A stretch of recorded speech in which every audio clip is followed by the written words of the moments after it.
everybody. Tom Calhoun here, the PA voice of the St. Louis Blues, inviting you to enjoy the CDP podcast live on YouTube, Facebook, Twitter, and audio via Apple Podcasts, Spotify, and Anchor FM. Anyways, thanks to Tom Calhoun for my opening intro. Good afternoon, everybody. Welcome to Live with CDP podcast on this Thursday, December 23rd at 1:30. I'm looking forward to speaking to my guest today. He's the radio and TV play-by-play voice for the Ontario Hockey League's Flint Firebirds, and his name is Jack Sznewajs. I hope I pronounced his last name right. I've been practicing on it all last night, and that's something I'm working on, is trying to make sure I get people's last names pronounced properly, which is hugely important in podcasting or radio, television, etc. So if you guys can give me one moment, I'm going to bring on the voice of the Flint Firebirds, and we're going to talk a little OHL hockey, a little bit about Flint Firebirds and how they're doing so far, and a little bit about Jack's career. So just give me 1 second, guys, and I'll bring on the voice of the Flint Firebirds. Hey, Jack, how you doing, buddy? Good, Chris. Happy to say you got it right. So all good. Really? Wow. Yeah. Okay, because I was last night. I was trying my best to get it pronounced right, and I'm glad I did get it right. Yep. Perfect. Okay. Yeah. And that's the one thing I'm learning, even with the podcast too. I do take pride, and I want to try to get people's last names right, because it is important in TV, radio, or public address announcing as well. For sure. And I mean, hockey's probably the biggest sport of that too, because how many Europeans and, Russian players you can have.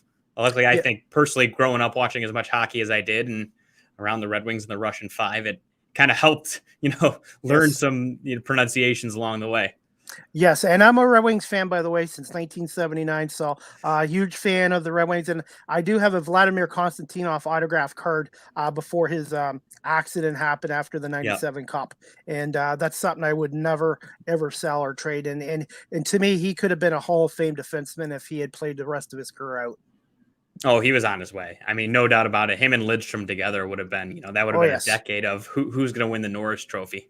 Yes, definitely, and we're spoiled. But you know what? Steve Yzerman, he has them on the right path. They're a young team still. The thing, Jack, is they're learning how to win at home, which is important. Now they have to learn how to play better on the road, because they still have struggled mightily on the road. And until they get over the road hump, that might cost them a playoff berth this year. Yeah, for sure. And, I think playoffs are, I think it's wishful thinking at this point. It's obviously, a couple years ahead from compared to where most of us thought this team would be. But, Raymond and Sider have been as advertised so far. And winning at home is important because, Little Caesars Arena opened. I think it's been year 4 or 5 now of it. And, they had to change the seats from red to black because no one was going. Or they made it too nice, I should say, because the concourse was, had all the bars and restaurants. So no one would, go to these games. And now you're finally seeing, the Devils game the other night. It was packed. It was awesome, and it looked just like Joe Louis Arena back in its heyday as far as noise goes. So that's cool to see, and you're right. It takes some time, especially how young they are, to win on the road, and that'll come, over time for sure.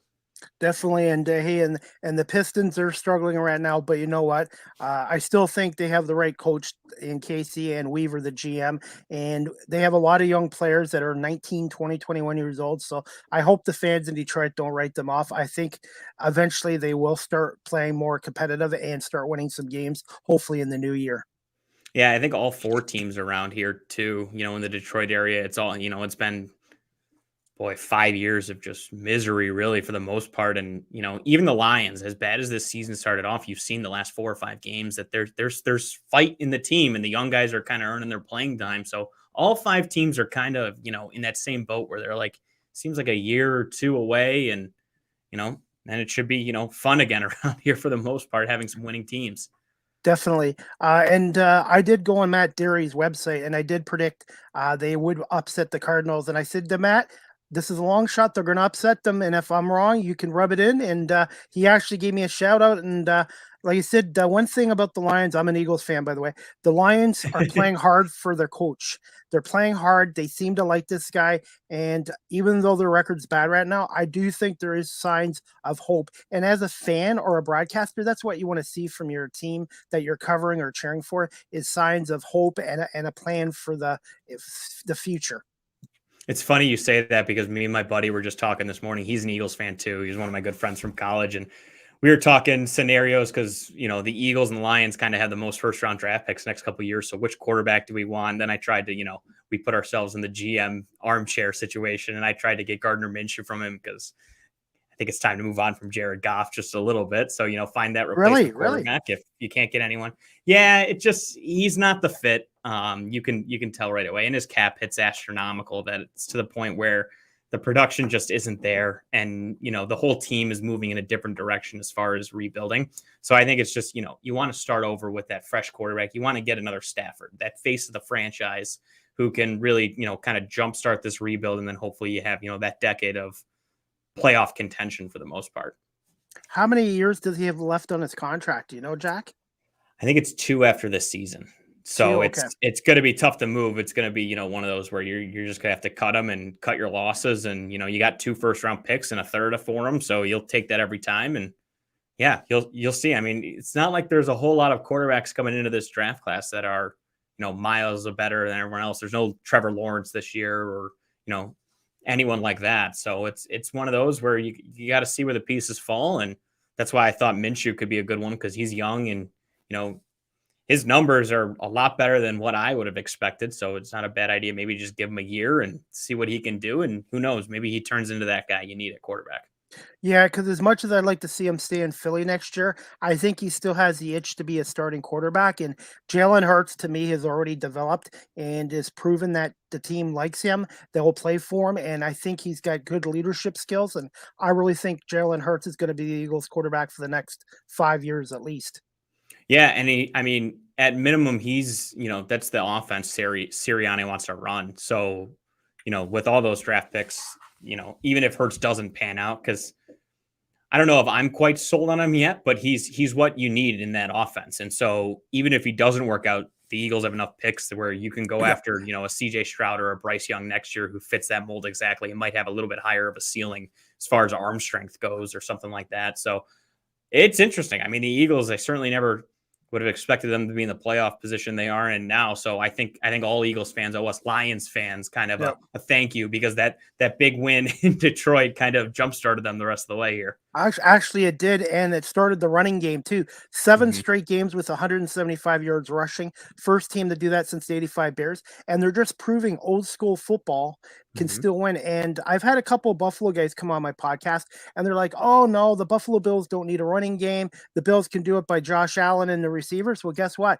Teams are going to line up. Okay, we got no respect for your running game, and they're going to double, triple their receivers. And Buffalo Bills offense hasn't been as good this year because teams know what to expect. And the thing is, they're putting too much pressure on Josh Allen to do everything, and that's going to come back to bite them. And you know this as well, Jack, being a football fan. It all starts with the O-line and D-line in football. Yeah, and that's why, Brad Holmes came in here with Dan Campbell and they made it clear right away. I was a big Sewell guy going into last year's draft because that's, he's a 20-year-old offensive lineman who's supposed to be generational. And he's proven that this year. It all starts, like you said, in the trenches. And I know plenty about not having a run game because through Stafford's best years, it was kind of just close your eyes, throw it, and Calvin's down there somewhere. Now, of course, it's funny that, first year he's gone and we can plug in any running back in the backfield right now. And it seems like they're going for 50, 60, 70 yards a game at the moment. So of course that's how it works. But yeah, I mean, running game, it's certainly become more of a pass heavy league, but the run, you got to establish the run to establish the pass. Yep. And the thing is, the last game, Hurts did throw almost 300 yards. So that's good. Obviously, the Eagles can run the ball, obviously, but they do have a passing attack or somewhat. So teams can't just say, oh, they're just going to run the ball. Yeah, you have to have a 2-dimensional offense to win in the playoffs because, like I said, the weather is going to be bad in the wintertime, in December, January. And it's good to have a 2-dimensional offense because you don't want to just be stuck doing one thing good and that's it. So we'll see what happens. For sure. I mean, mixing it up is, I think that's priority number one. At least it should be for, most offenses across football. Yep. So anyways, we'll talk more about that. Like I said, Jack, I want to say thank you again for coming on. And I'm just so glad the OHL came back this year because almost 18 months without it. And I just wanted to get your quick thoughts on the return of the Ontario Hockey League and your thoughts on the Flint Firebirds so far after 24 games. Well, I mean, it's been awesome. I mean, the OHL is, for those who don't really follow it, it really is a fun league because in the NHL, the focus kind of shifts more towards your defensive side of things and trying to keep the puck out of the net. In this league, it's all about kids trying to establish themselves as players. So a lot of the times you run into, 7-5, 6-4 kind of games. And it's not that it's bad hockey being played. It's just like these kids are, developing their offensive side. And then, the whole point of coaching and developing from there is working on the 200-foot game. So, it makes for really fun hockey. And it really can be, fast paced, low whistles, just back and forth the whole time. It's almost like at some points you catch yourself thinking it's 3-on-3 overtime, but there's, it's 5-on-5. It's just back and forth, up and down the ice. And it really makes it to be entertaining from a broadcaster side of thing, even a fan side of thing, just knowing, you're not going to have a whistle fest over, little things, minor, tic-tac penalties or, goalies holding on to the puck all the time. Like it really, the pace of it is awesome. And as for Flint, I mean, I think there's something going on here and it's all going the right way. You kind of saw it the last month. People kind of forgot that for majority of the 18 months, like you said, they were off.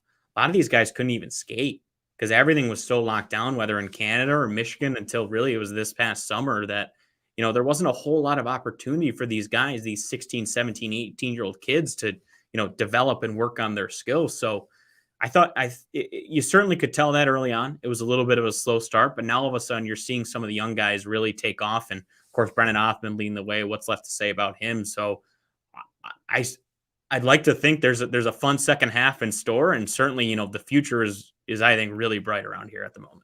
Yeah, and just seeing the Storm games here in Guelph, these guys have kept themselves in great shape.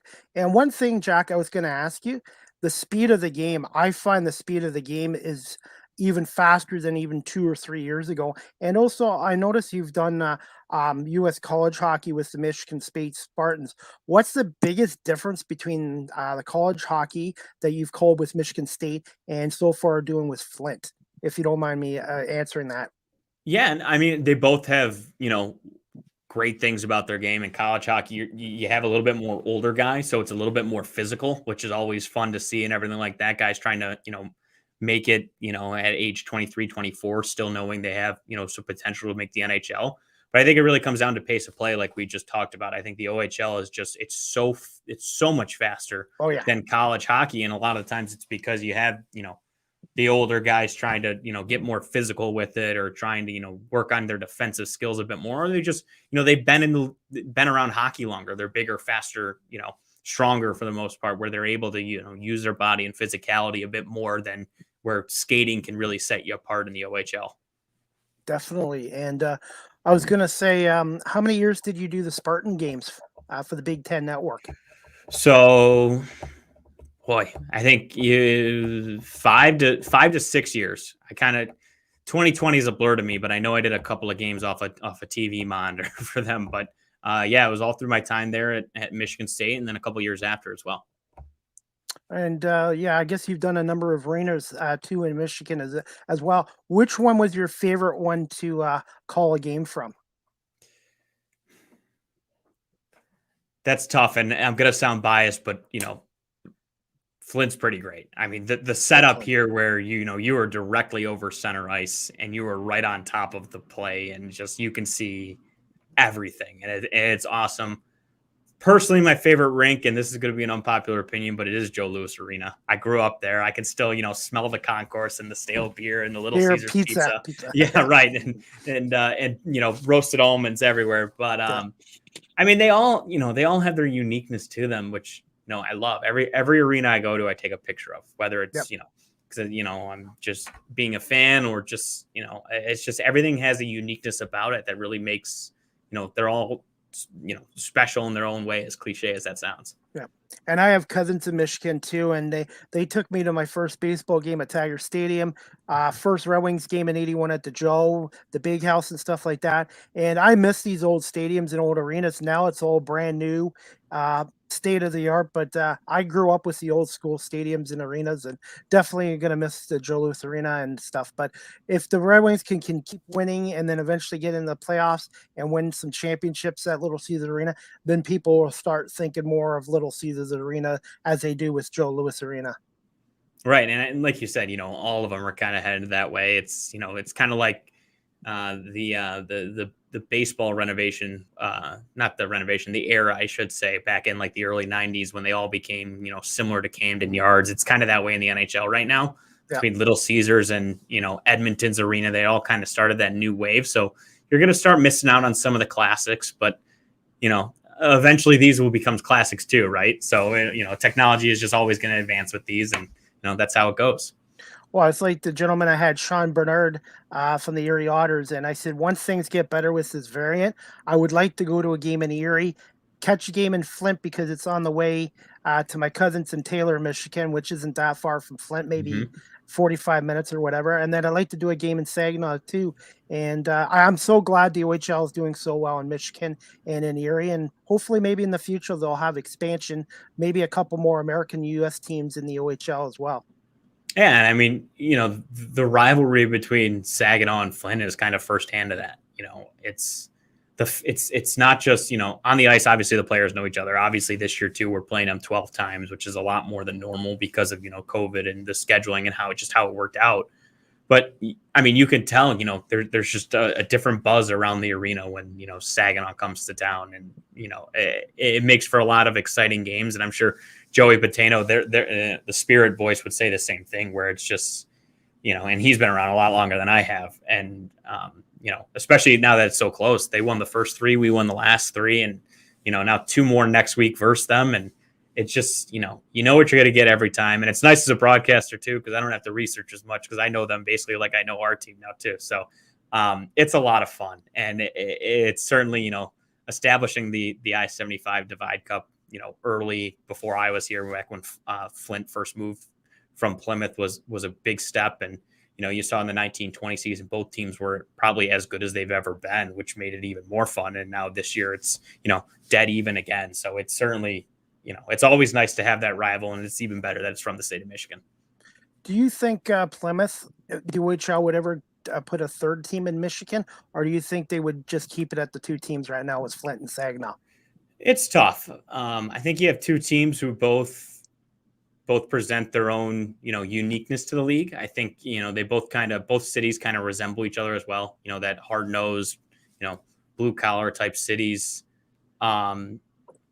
Problem with Plymouth was, and, I grew up at Whalers games for the most part, was, you found out toward the end, it was just tough to, they were 40 minutes outside Detroit.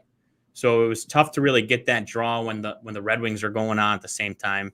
Kind of I guess growing up in Michigan, the area, once you there's a bubble. There's a bubble around the Detroit area, and Plymouth is kind of included in that. But when you head north on 75 and you get out of that bubble, kind of up here and then in Saginaw, it's a little different. You don't see as many people going down to Detroit for the most part as you would from like Plymouth. So I think it allows both teams to kind of draw their own crowds and kind of give them, a little bit of boost that Plymouth might not have had. And give them the cities that are filling of their own team. It's just like with the OHL in the Toronto area. Unfortunately, it has not worked with the Toronto St. Mike's Majors. Then they became the Mississauga Ice Dogs, the Brampton Battalion. And to be honest, there's so much going on in Toronto, in that bubble of Toronto. To be honest, I really can't see the OHL staying in Mississauga too much longer. I know that's nothing against the Steelheads organization or their ownership. It's just there's so much competition in that area, just like in Detroit, for people's money. And I really would like to see, I'd like to see an OHL team back in Cornwall, where they had one in the 80s. They had so much success with the Cornwall Royals. So we'll see what happens there. But I thank you for answering that question about that. Yeah. Absolutely. And I know Cornwall's been, you kind of hear their rumbling every year. It's just kind of like, Montreal in baseball. It's always like, and Quebec in the NHL. It's always like, when are they getting a team back? Yes. And, Mississauga has a great team this year too. I believe they just cracked the CHL top 10. So, actually, yes. And they're third in the East right now, behind Kingston, North Bay, Mississauga and the Hamilton Bulldogs. There's 4 teams that have kind of start out well in the Eastern Conference. Unfortunately, your team and the Storm team won't be playing the East until the OHL Championship this year. Yeah, I was just about to say that too. The 1 year we don't get the Eastern Conference, and it just looks like a lot of fun at the moment. I mean, everyone is just playing well. Kingston's on that roll that we all figured they'd get on eventually. And, like you said, Mississauga and North Bay has been kind of a surprise in the league, and they're fun to watch. So it's certainly tough. But like you said, maybe knock on wood here, maybe we get a chance at them in June. Definitely.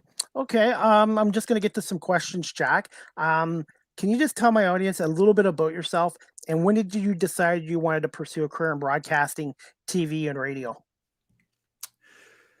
So, I mean, for me, it's all, since I was, since I don't remember when I was so young, it's just been sports has been everything. It's, I live, breathe, write, eat, whatever. It's always, it's always around a game or a sport or any kind. It's not just, one sport either. It's all of them. So, I kind of figured at a young age, as competitive as I was, that the athletic ability just wasn't quite there to pursue an actual profession playing the sport. And it actually started for me in, I think it was 3rd grade, where we had a teacher who you'd always go around the classroom and take turns reading, and she'd always call me the sports announcer whenever I read. And I mean, I guess from there, it just kind of stuck. That's kind of, as I went on later in, middle school and then high school, that's what I wanted to do. So she must've done something right to get it to stick. But yeah, it's really been something, that I've had a passion for and have been wanting to do for, as long as I can remember now. Yeah, I've always had a passion for sports, playing sports. Just when I was younger, I just didn't have this avenue of podcasting and being able to volunteer with Rogers TV. So I'm kind of, a lot of guys in this industry kind of knew younger. I kind of just didn't know what I wanted to do because they didn't have the technology out. So, but now I'm lucky enough to have this technology to do my podcast, be able to help out with doing the Guelph Storm games with Rogers. And I'm trying to do it the unconventional way, because I know a lot of guys do the schooling for this, but I'm just trying to, like I said, hopefully I can keep doing well on my podcast and keep learning with Rogers TV, which I have nothing but great things to say about that organization, especially for volunteers. Yeah, and that's awesome. It's not an easy business. It has its moments where it's just, it's the best, but at the same time, it comes down to that it is a job. You're always going to have work to do that maybe you don't want to do, or different things that maybe, you might not have, in the back of your mind. That's what, I'm skilled and paid to do. But, at the end of the day, it all comes back that you're working in sports. And, I always talk to friends who are working their, sales jobs or business jobs or anything like that. And, they're making significantly more money, but at the same time, they always come back to me and they're like, just like, wow, you're working in sports. And that's kind of, it kind of keeps you centered at times, where it's just like, you think like, when it gets tough and, might not be as fun, you're working in sports, which is something you've always wanted to do. So. And I realize my road's not going to be easy, but I've been lucky to have a lot of great guests on, and a lot of my guests have been very supportive and great, such as yourself. And it's called hard work, and I have no problem with hard work, grinding away, and keep learning and then trying to improve every podcast. Yeah, absolutely. I mean, that's the big thing. You got to be able to, as much as it is, I go back, I try to listen to every broadcast. I hate the sound of my own voice, as I'm sure many broadcasters do, which is so crazy. It's not just. So it's not just me too, because No. I still right. I still kind of relate to that, because I listen to all my podcasts, and it's like, okay, you're not the first guy that said this to me either. There's a few other broadcasters that have said that as well. Yeah, and it's tough because all of our offices are up here, so whenever they're cutting highlights and putting it together, I just I always overhear myself, and I'm like, boy, am I imagining things? And it's like, just know that that's me. So it's funny that we're in you and I are trying to pursue for our voices and everything, and being, on camera and speaking into a microphone, yet we don't like that aspect of it as well, hearing ourselves. So, and that's something I'm trying to just keep working on too, and stuff like that. Now, my next question I wanted to ask you, Jack, is, I think you've already answered where you attend school. I think you said Michigan State. Was it Michigan That's correct. State? Okay. Did you have any mentor or mentors when you were starting out in the industry? That's tough. I mean, I never really had, I guess, one person. Matt Derry, who you mentioned, was great. I mean, he picked up on my high school U of D Jesuit down Detroit. I don't think he ended up teaching there for a little bit, but he was, phenomenal and just helping any way he can. He would come on broadcast with us for our broadcast club. He'd, come talk classes, reach out if you need anything like that. I shadowed him too. He was great in high school. And then I got to college, and actually, it was one of my professors, L.A. Dickerson, who anyone who attended Michigan State Journalism School knows her, and then her husband's Dan Dickerson, the voice of the Tigers for radio.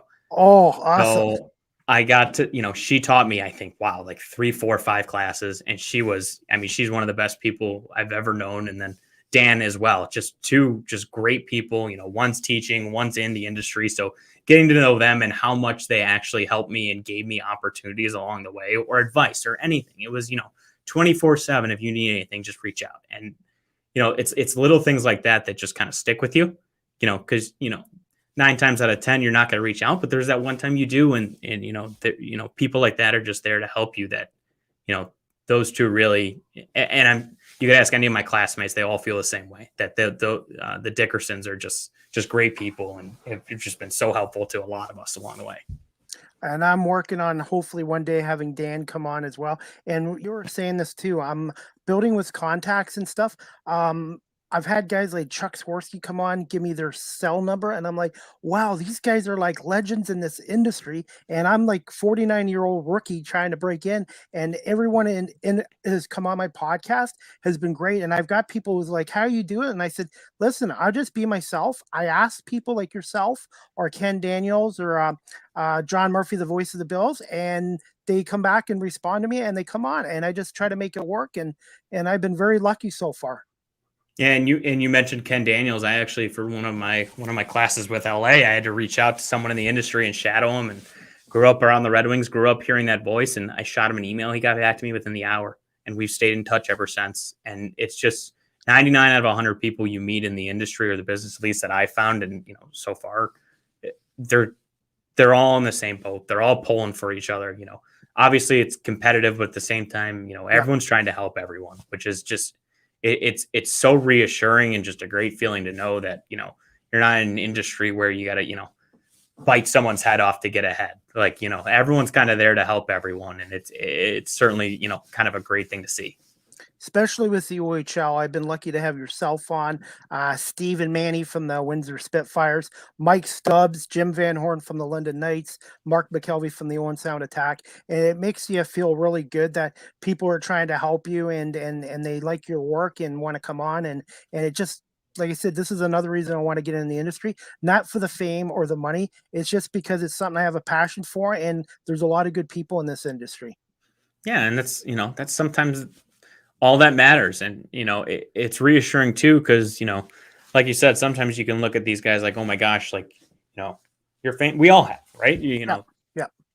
I got to shadow Ken Daniels as a 20-year-old. I'm like, oh my gosh, like this is the guy I grew up listening to. But then at the end of the day, you realize, and as cliche as it sounds, you hear, athletes or reporters say it all the time. It's like, they're a human too.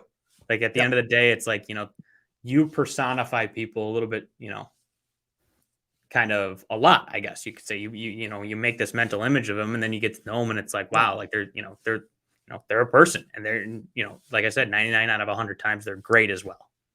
And one thing I've learned too is I try to talk to my guests like I'm talking to it at a Flint Firebirds game, or like with, what I mean? I try to talk. My podcasts were all scripted in that, but I've learned to ad lib and also just to talk to the person like I'm having a phone call with them, or I'm talking to them at a Storm game or a Flint Firebirds game. Yeah, and that's big too, because one of the big things I struggled with at Michigan State was interviews. I couldn't interview anyone, and boy, I forget who said it, because I'd love to. I forget who taught me. It's just a conversation. It's all it is. Yep. There's no reason to make it more than it is. if you listen and you pay attention to what they answer, generally speaking, your next question could come right from that. So Listening skills, big. Right. Exactly. Yep. Like, if you, the more you listen, the more the better your interview is going to be.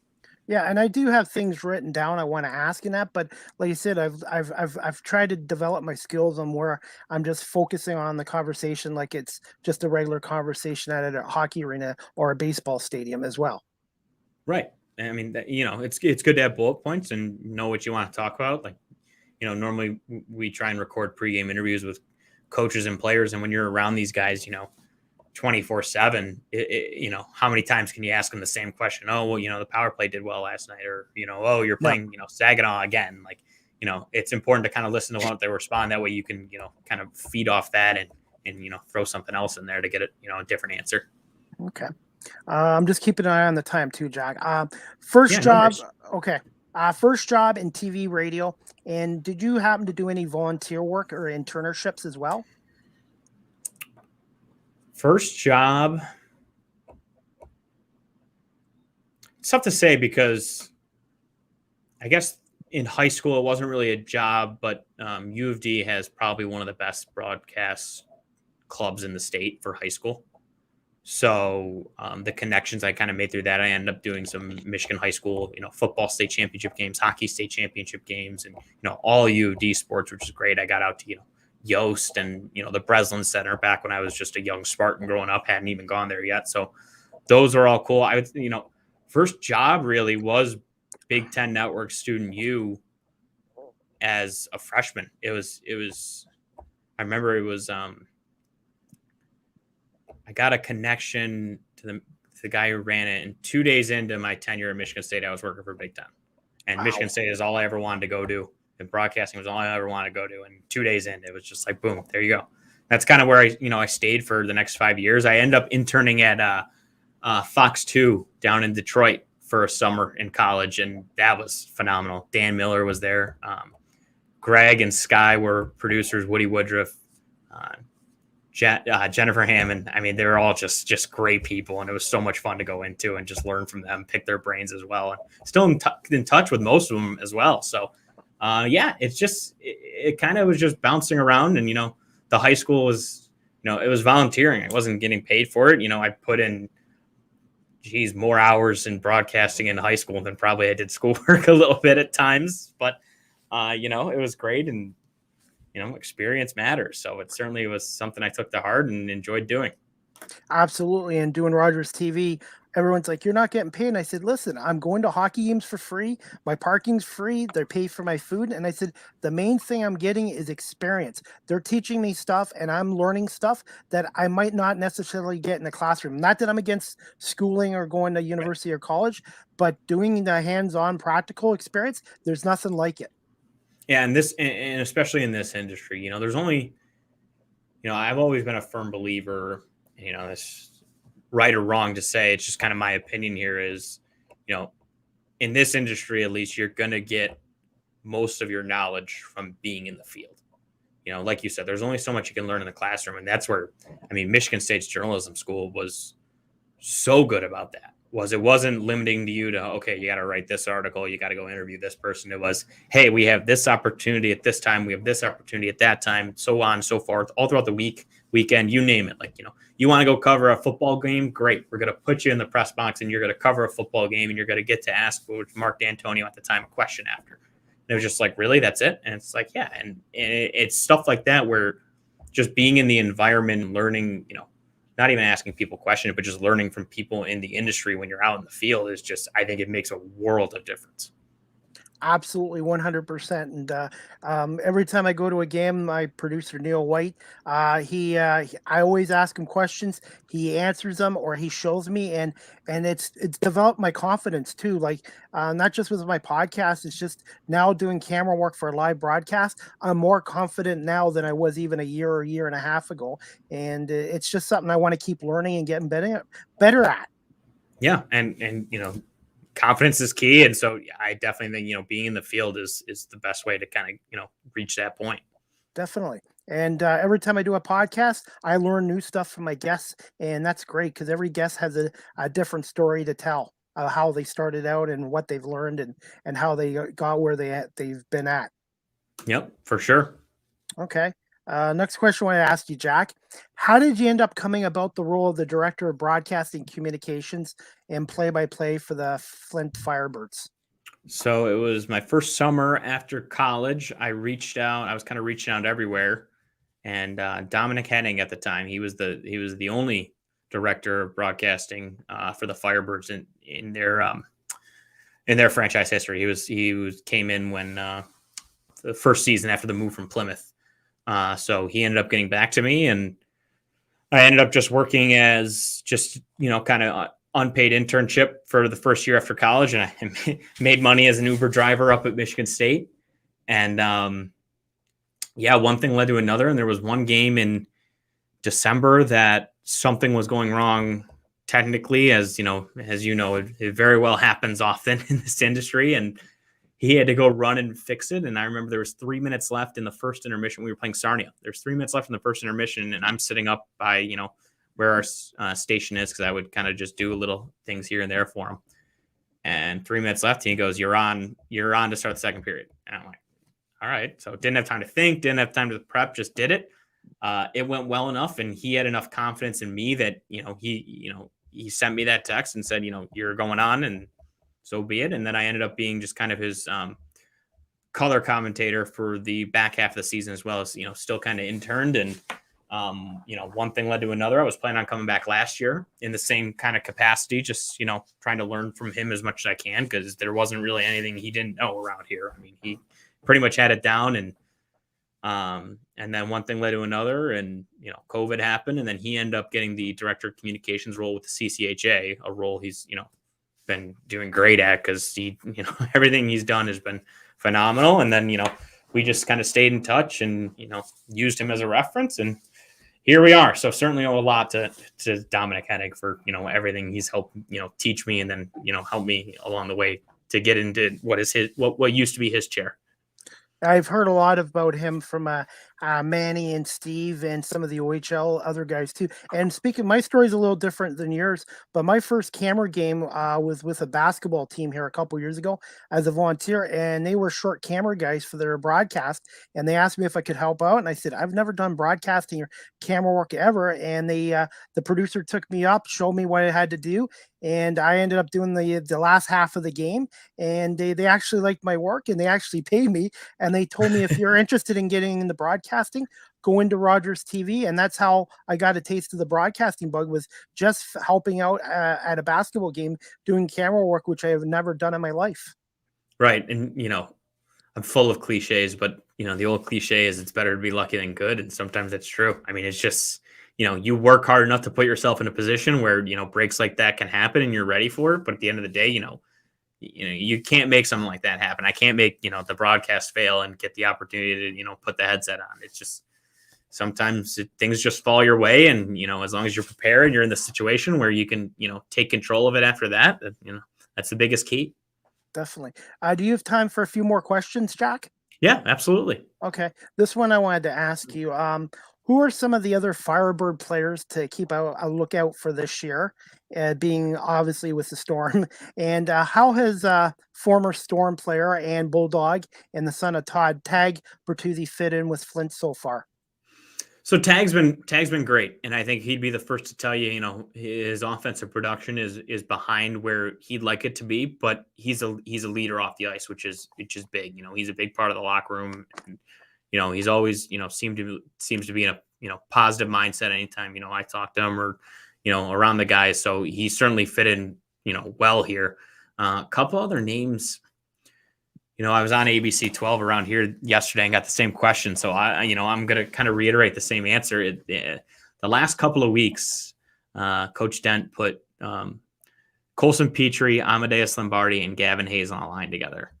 And those three it seemed like they gelled pretty quick. And they're all a different kind of player. Hayes is a little bit more of a power forward with a big shot. Lombardi's a more, shifty skill guy. And Petrie's just, power forward. He's going to hit guys in the corner, but then he's going to put the puck in the net too.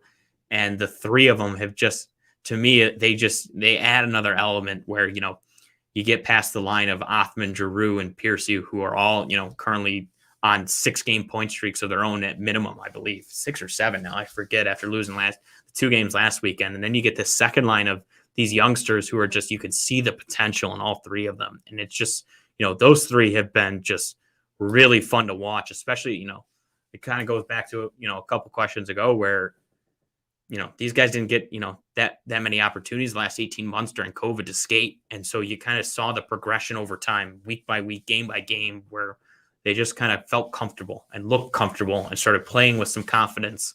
And those 3, if they can keep their confidence up, then really, the sky could be the limit if they can keep, producing at the level they've been producing. And I was going to say, with the Storm, early in the season, Sasha Pashinov was doing all the scoring for the Storm and he's still having a great season. He's now with the U.S. junior team. But the Storm in the last couple weeks have gotten more balanced scoring. And that's the thing. You can have your star players, but you also, if you want to win in this league or any hockey league, you need to have balanced scoring, and Guelph has gotten that now from their second, third, and fourth line, and that's been huge in their success this year, being the youngest team in the Ontario Hockey League. So it sounds like Flint Firebirds are heading the right direction with the roster.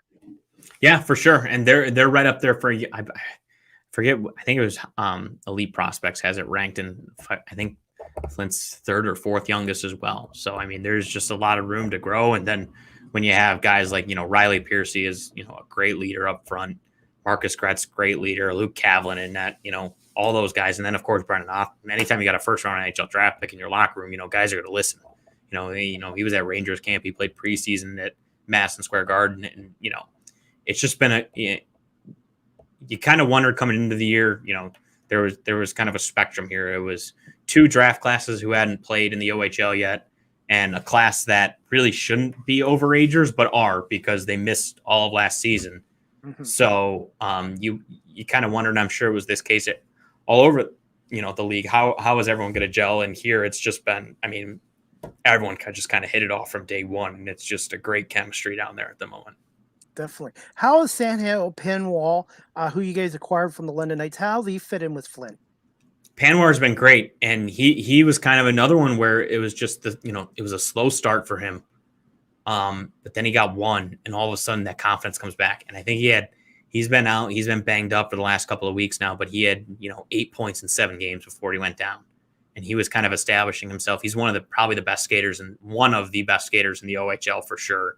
And he finally was getting that offensive confidence that he might not have he didn't have early on. He might not have had in London as well, but he was really coming on strong of late. And, if the Firebirds can get him back healthy, here after the Christmas break, then it just adds, like you said, to that depth. And, depth can be a dangerous thing in this league. You know what? And sometimes guys need a change of scenery. It's same with Tag. Playing in Guelph where Todd played, his numbers retired, Tyler Bertuzzi. I can't imagine how much pressure he was under being with the Guelph Storm.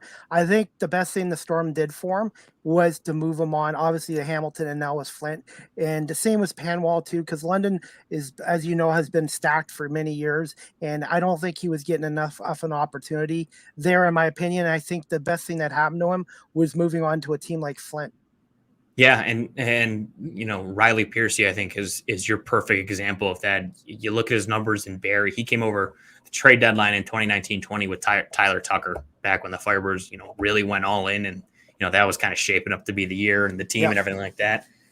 He struggled in Barrie, and then he came over here, and toward the end of 2019-20, he, I believe he was close to a point per game in Flint. And he came in this year. It was a little bit of a slow start for him, but he just tied in our last game the franchise record for goals in a row, or games with a goal consecutively. With 7 games, he's scored at least 1 goal. He has the longest active point streak in the league, and it was just kind of that change of scenery for him that really, he's elevated his game, to another level. We joked in the offseason, actually, he hadn't, despite his success 2 years ago, he hadn't scored at the Dordt Financial Center as a member of the Firebirds yet. And I forget, he had probably 10, 11, 12 goals last year. And he started this year, and now he can't not score, it seems like. So it's just one of those things where, it just confidence and a change of scenery, like you said, combine those two together and you could, really, really get going. And just this is my opinion from being an outsider, is it seems to be stability with this franchise now, which is great as well, because I know for a while there it was a little bit shaky there, but it seems like the organization is going in the right direction. Yeah, I mean, I don't know if you've ever been to this building, but the renovations they just did. Owner Rolf Nielsen is, whatever happened at the beginning happened. I don't, it's not my place to say. I wasn't around here. I don't know anything about it. But he, every year he just puts more and more into this arena, into this team, into this city. And you can just tell, it's a different feel around here now. They got one of the best facilities in the OHL now, between, the video ribbon, the new seats, the lighting, the new ice surface, the locker rooms are fantastic. So yeah, I mean, it certainly seems like everything the team needs now is here. And now it's just a matter of going out and, really turning things around on the ice, which I think they're well on their way to doing this year. What's the attendance been like so far in Flint this year? It's tough for me to say because I haven't been around. 2019-20 obviously was the best team they've ever had. So obviously you're going to draw more right away from that. So I think from that perspective, it's down. I don't know what it was like, first 4 years, nor is it, that's not my place to comment. But I certainly think, you're seeing it kind of around the league where it's just, whether it's COVID or whether it's just, you lost 18 months and you lost all those players, you lost the Ty Delandrias of the world from 2 years ago, that, it's taking some time to, maybe get fans back, especially now with, Omicron running through, again, and COVID being back. So I certainly think there's a lot of opportunity. And I think, kind of once the fans realize that this team is, they might not be on par with the 2019-20 team, but you better believe they can eventually match that with the potential on this team. So I think over time you'll see it across the league kind of pick back up. But yes, right now it is what it is, and we just kind of hope our guys go out there and put on a show every time they're on the home ice. And winning sells tickets. That's the bottom line. Winning sells. Yeah, and our last game was, probably one of the most exciting of the year. Beat Saginaw the Wednesday before, which was our last home game, and now we're coming back next Wednesday. Again, first Saginaw. So, we certainly, they win that one, and who knows? There's a whole different buzz kind of around the team. Well, right now the West, you got Guelph, London bunched up with Sioux, Windsor, and then Flint and Owen Sound. It's still up for grabs, and even in the Western Conference, because everyone's like London Knights, but London got off to a 9-0 start, but since then they've been 8-8, 500, and Sarnia's beaten them 3 times, Guelph's beaten them 4 times. So I really think the Western Conference, and even the Eastern Conference, is up for grabs this year still. And I wouldn't be doing my job if I didn't pump our tires, but Flint was the first team to knock off London this year in regulations, which was really cool. Really cool to see. It was on home ice too.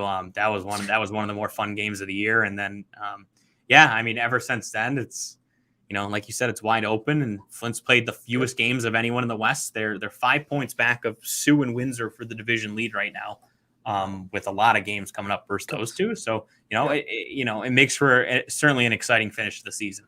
Okay. And I just got a couple more questions. I'm keeping an eye on the time, Jack. Okay.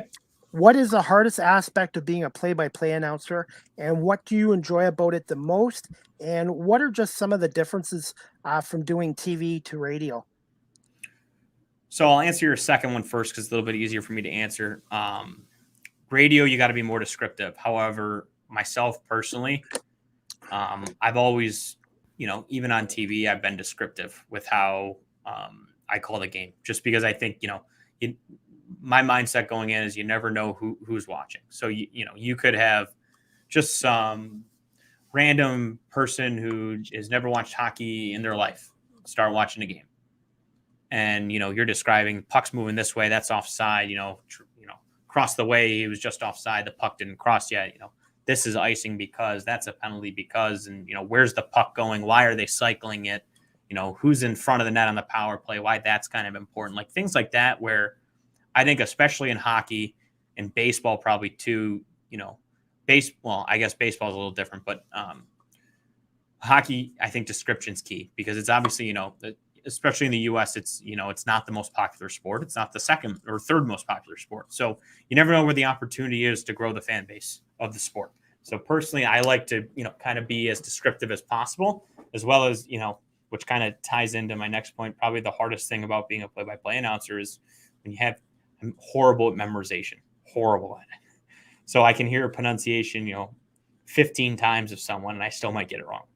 Oh, Or I so might forget yeah, right. Or I might forget a player. So I think that's kind of the hardest part. Now, obviously, as the season goes on, we've kind of played the same 6-7 teams. So after game one, I normally pick up on it, but it might take me a period or two, which, I like to, especially at this level, I like to give everyone, as much credit as possible. So I like knowing guys' names. Someone makes a great forecheck in the corner to steal the puck. I want to make sure that, let them know, because you never know if the scout or coach, the professional level, is watching and they're wondering, boy, who was that? And then you're able to, kind of, frame, that's Braden Kressler in the corner there, taking the puck away like he so often does. I think, being able to, give guys the credit at this level as they're trying to get to the next stage of their career is huge. It's a big part of what I strive to do when I'm on the air, but also probably the hardest part as well. Cause at a given time, you got 40 names you're trying to, know as much about as you can. And eventually, they just kind of sometimes jumble together. Okay, and I'm just going to try to just wrap this up. Favorite OHL arena so far, besides Flint, to broadcast a game from so far in your short career with the Firebirds so far? It's tough. I've only been to 5 or 6 so far. I'd probably have to say up to this point, I've been to Saginaw, Windsor's great, Erie, Owen Sound. I would have to say Kitchener. I think just kind of goes back to early on our the old school barn. You walk into that place, some Hall of Fame hockey players have played here, and it's kind of if those walls could talk situation. That is just it's an oldie, but it's a classic, and it was so cool to walk in there, and you're under you're under the coffees and the names up there, McInnes up there, and everything like that. And that was certainly kind of a surreal experience. And Mike Farwell, who took over for the great late Don Cameron, he's one of the nice guys too in the business. Yep. And have you had any dealings with him so far? Him and him and Pope are up there. They were great. It was great. We were for a little bit in the press box bouncing back pronunciations off each other, because for Flint we don't have we have some pretty easy names, but I think we have 7 or 8 guys whose last name starts with P. And then you got, Hay and Hayes, Bertuzzi and Bertucci. And it's just kind of like, from a pronunciation standpoint, it's easy. But from, kind of like I was saying, remembering players, it's not. So, So, I mean, they were great up there. Everyone I've run into in this league so far has been great. It's always been, a welcome to the league. How's it treating you? What do you need from us? And it's such a great feeling, because you go into these places, you might not know where to go. You might not know where to get set up, what you need to set up. And just, goes back to that reassurance that you get around the league, that just, it's a comforting thing. And it's a great part of this industry. And I'm going to wrap this up. I'm going to put these questions in here. Do you see the Firebirds making any trades before the OHL deadline? And what are their strengths and areas where they need to improve upon? And any advice for those, not just myself, looking to pursue a career in broadcasting? And where can my audience find you on social media? Yeah, so I'll kind of go backwards to forwards. It's just at Jack Sznewajs, and the last name is Sznewajs. Yes, it is pronounced Sznewajs. I've heard it a million times in my life, and somehow I still don't get tired of answering that question, which is great. Strengths and weaknesses, that's tough. I try. I don't think it's really my area to. I played hockey. I watch hockey, but I'm not a scout. I'm not a player. I don't think it's really my area to kind of find critiquing, because I've talked to some of the coaches. I'm like, boy, I thought they played great or something, and they're like, well, yeah, but they didn't do this, and this, and it's just things I didn't see. So I don't think it's my area to critique the team. Strengths, I think it's confidence right now. I mean, it really is. Like these young guys, if they can get on a roll, then you might not even need to make a trade, because next year and the year after that, you have this future core here in Flint that could, do a lot of great things. Obviously, I think you're all, putting myself in myself in our GM shoes, Terry Christensen, I think no matter what at any level, you're always looking to improve. Now he knows what he wants to, the team to improve on. I don't need to as well, because that's not my job. It's above my pay grade. But so you always see trades this time of year. You never know what's come. Anything like that. So I certainly wouldn't put it past anyone that a trade is going to be made. But I don't even know where to begin as far as what we would what they would look for, what they look to add, anything like that. Okay. But overall, it looks like you're having a good season, and you're definitely still in the hunt, even in the Western Conference, for one of the top seeds. Yeah, and that's the plan. And I forgot to answer, your other question there. Advice I have, it's tough. It's tough because, I've, in this industry, you hear it all. So, you can get the cliche answer, it's not what you know, it's who you know, or stuff like that. The best advice I can give is just listen.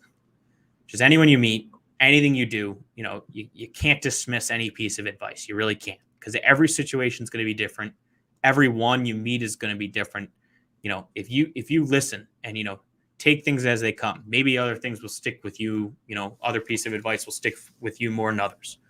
But at the end of the day, it's a lot of work. It's a lot more work than you think. And there's nothing wrong with that, because, good things are worth doing. And so I think the more, kind of pick people's brains, the more you just kind of listen to what, those who have been there, done that, moved on to, bigger, better things. I think that's probably the best piece of advice I can give. Okay, well, thank you so much. And like I said, I really appreciate your time coming on here today, Jack. And hopefully we'll run into you when Flint comes. I think you guys come to golf a couple times this year. Mm-hmm. Yeah, So, I think it's a back-to-back both times. We start in Guelph and then make our way over to Erie. So certainly I'll be looking out for you, and I appreciate you having me on, and, best of luck with everything. I've heard a lot of good things about the podcast. So and people best of luck. Thank you. And people don't realize too, there's a lot of work in podcasts. People think, oh, you just turn on your laptop at home and that's it. Like I said, I have to learn how to produce shows, get guests on, and it is a lot of work, but it's something I really have a passion for. So I'm going to let you go, Jack, but I have an open invite to have you back on again in the future if you'd like to come on and talk a little more sports. And I just want to say thank you so much. I want to wish you a Merry Christmas and a Happy New Year's, and all the best to the Flint Firebirds this year, as long as you're not playing the Guelph Storm. Sounds good, Chris. To you as well. Merry Christmas, Happy New Year's, and thank you so much for having me. It was awesome. I had a lot of fun. Thank you so much, Jack. Have a great day, and we'll keep in touch. Sounds good. Thanks, Chris. See ya. See ya. Anyways, guys, that was my guest, the TV and radio voice of the Flint Firebirds, Jack Sznewajs. Really good guy, and I really appreciate him coming on, and I'm just glad I got his last name right, and that's something I'm still working on. And I really, like I said, I appreciate everybody watching my podcast live on YouTube, Facebook, and Twitter as well. And guys, I'm just going to show you a little bit of work of Jack's work broadcasting, because I think he's one of the better young broadcasters out there. And I'm just going to show a 2-minute video clip of Jack's work calling some hockey games for the Big Ten Network. For Reese. Tries to send one cross ice on the pass, no luck. Kepping away with it. It's a 2-on-1, him and Wismer. Masta's back, Wismer in, fires a shot, he scores! Low blocker snipe from Jack Wismer, a shorthanded goal, and the Firebirds lead it 4-0. Sasana for Lewandowski, cross for Kodorenko, can he win it? He does! Patrick Kodorenko goes bar down! His second of the game, and the Spartans winning in overtime!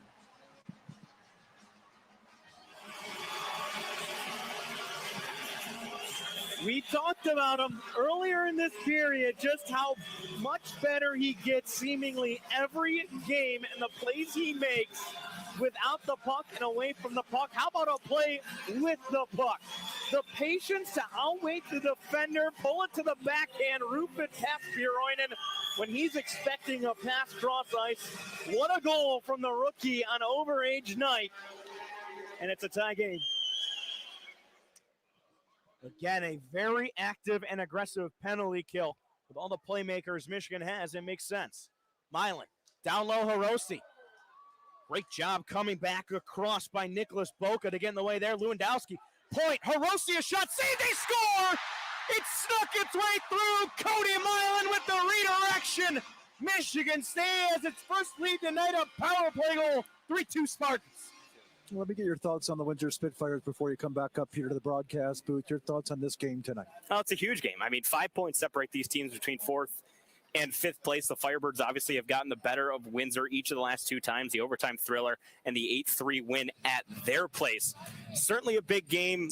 Firebirds definitely need to bounce back, and I expect them to. Like we said, this is who they are. Anytime it's a big-time game, they always come to the table ready to go. I expect a lot of that here tonight in a big, crucial game for the playoff race. All right, Jack, we'll see you back up here for game time. Awesome. Thanks, Tom. Back comes Caufield now looking for goal number 2. He scores!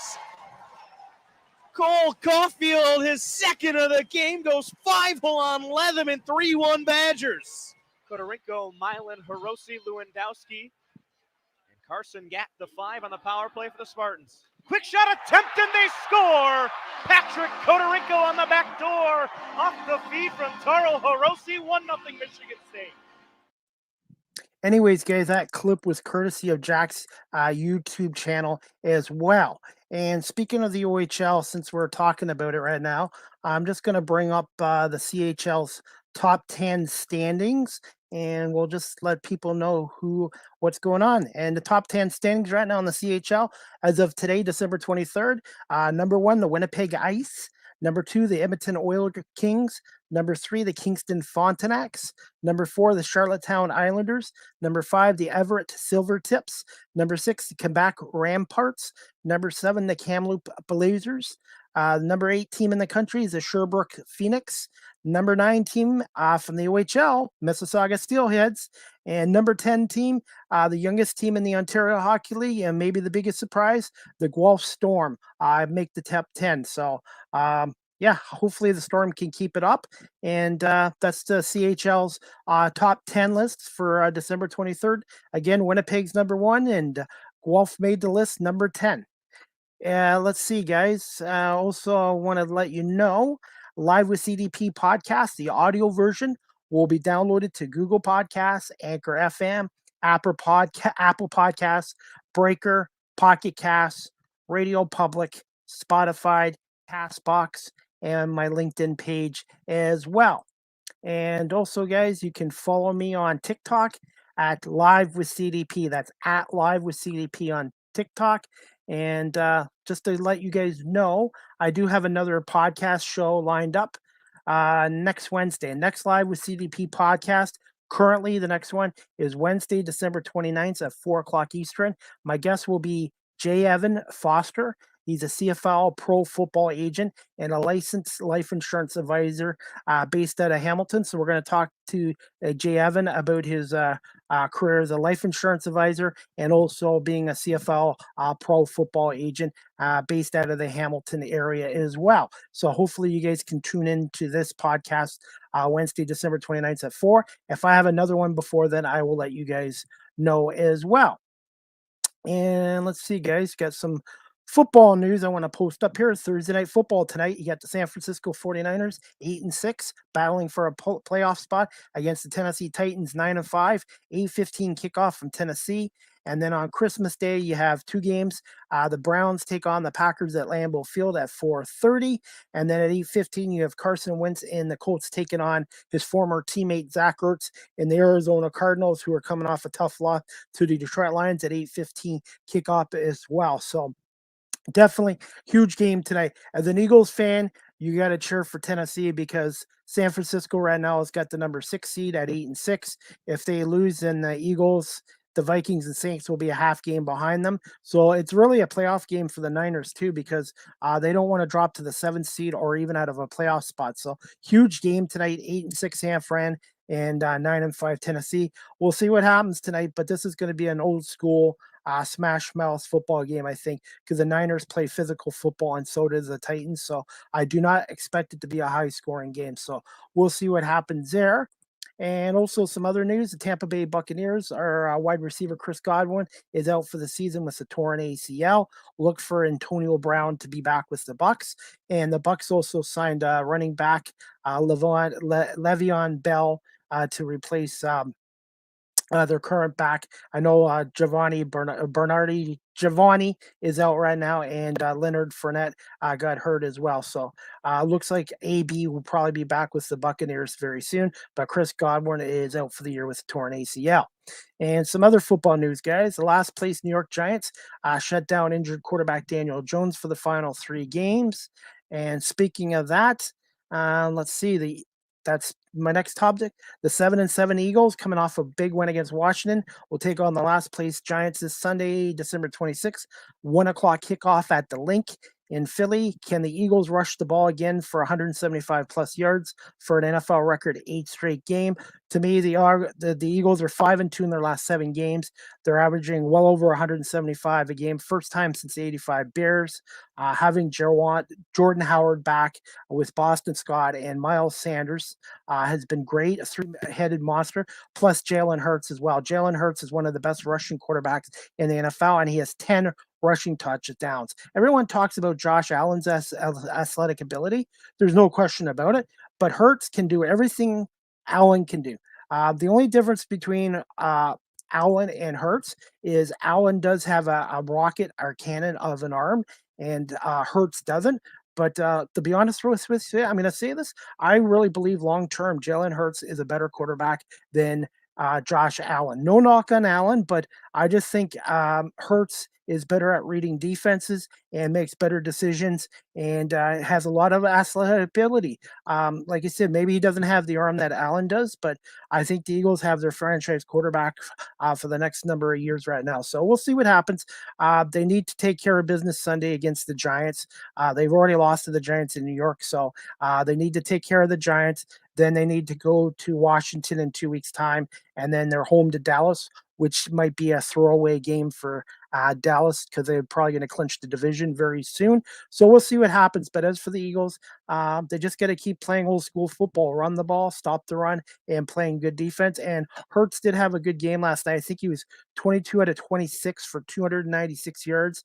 He had a touchdown pass and interception, but that was a bad break.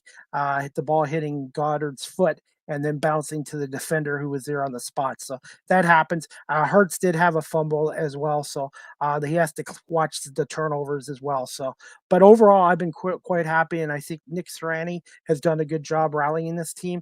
And the fact that last year they were 4-12, and now they're 7-7, and have a chance at a wild card spot just shows you the job that Nick Sirianni and Gannon, the defensive coordinator, and the entire coaching staff has done as well. So, go Birds, and we'll see what happens this Sunday at 1:00. I know Josh Allen and the Bills take on the Patriots at 1:00 Sunday. If the Patriots win, they will clinch the AFC East again.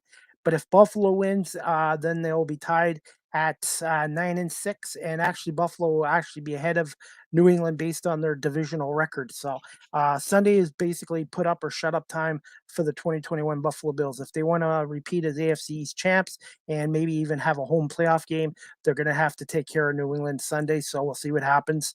I'm assuming Belichick and Josh McDaniels, everyone's going to be thinking they're going to do the same thing they did in Buffalo, pound the ball. But you know what? Belichick and McDaniels, two of the best in the business, are probably going to come up with a couple new wrinkles for the Bills. So for Sean McDermott and his coaching staff, they better have their best game this year coaching this team because they're going to need it. So we'll see what happens. I'm still picking the Patriots to win Sunday, but as for the Buffalo Bills, it's put up or shut up time for them for this year with this game with New England as well. And like I said, same with the Eagles. The win against Washington won't mean anything if they can't get it done against the Giants Sunday. So every game right now in the NFL is basically a playoff game for a lot of teams because, like I said, the season's winding up in that. So anyways, guys, just wanted to let you know some other football news. Kansas City Chiefs tight end Travis Kelce was placed on the reserve COVID list as well. So same with Nick Sirianni.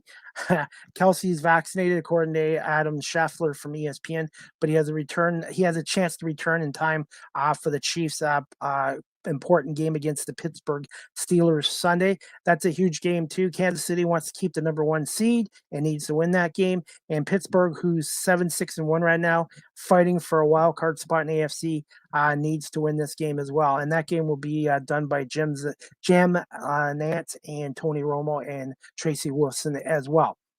And before I go, guys, Goal Storm finished up the first half of the season before the Christmas break. I can talk with an impressive 4-1 win on the Knights on Saturday afternoon at the Sleeman Center. The Storm are now 1 point ahead of the Knights for first overall in the Western Conference. And Storm goalie this week, Owen Bennett, was named the Ontario Hockey League Goalie of the Week as well. And right now in the Eastern Conference, you got Kingston number 1, North Bay 2, Mississauga 3, Hamilton 4. And in the Western Conference right now, you got Guelph, London, Sault Ste. Marie, Windsor, Flint, and Owen Sound. So right now, there's a lot of good teams in the OHL, but there's not one powerhouse where you can say this team can't be beat or whatever. So it's a lot of parity in the OHL right now. Anyways, guys, I just want to say thank you to my guest again, Jack Sznewajs, for coming on, the radio and TV play-by-play voice of the Flint Firebirds. And hopefully I'll have him back on again. And my next Live with CDP podcast will be Wednesday, December 29th at 4 o'clock. Again, my guest will be Jay Evan Foster, CFL pro football agent and a licensed life insurance advisor based out of Hamilton, Ontario. And we'll talk a little bit about CFL and about being a player agent and his life insurance advisor role as well. So anyways, that wraps it up. So before I wrap it up, I just want to say again, thank you to Jack for coming on. And thank you everyone for watching my podcast with Jack today live on YouTube, Facebook, and Twitter, and on my audio platforms like Apple, Google Podcasts, Spotify, and Anchor, etc. And I'm looking forward to my next podcast next week. And if I do one before the 29th, I will let you guys know as well. So again, I just want to wish everybody a Merry Christmas, Happy Holidays, and a Happy New Year in 2022. And look forward to doing more podcasts in the next week and then the new year. And look forward to getting back in January doing Storm broadcasts for Rogers TV as a volunteer camera operator as well. All right. Anyways, guys, have a great Christmas, and we'll see you guys next week for Live with CDP podcast. Happy holidays. Merry Christmas. Good night, guys.